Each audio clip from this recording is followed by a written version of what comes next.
ఓ ఈ రదర్ఫోర్డ్, ఇది నా మాతృభూమి. ఇక్కడ మట్టి పవిత్రం, నీరు పవిత్రం, గాలి పవిత్రం, నదులు కొండలు సమస్తం పవిత్రం.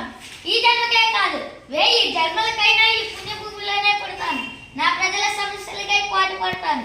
స్వరాజ్యం ఒకడిస్తే పుచ్చుకునే భిక్ష కాదు, పోరాడి గెలుచుకునే హక్కు. ఒక్క సీతారామరాజు చనిపోతే లక్షలాది మంది సీతారామరాజులు ఉద్భవిస్తారు.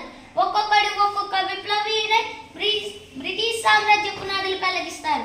సీతారామరాజు ఒక వ్యక్తి కాదు, సమూహ శక్తి, సంగమ బేరి, స్వతంత్ర నినాదం, స్వేచ్ఛామర్థం. మట్టిలో మట్టినై, నీటిలో నీటినై, నా ప్రజల ఊపిరిలో ఊపిరినై, మనసులో భావాన్నై, హృదయంలో జ్వాలనై, నా జాతి జనులు పాడుకునే గీతాన్నై సామ్రాజ్య వారసత్తులను గెలుస్తాను. స్వతంత్ర భారతి జయకేతనంగా నిలుస్తాను. అక్కడ కాదురా ఇక్కడ కాల్చు. వందే మాతరం, వందే మాతరం, వందే మాతరం.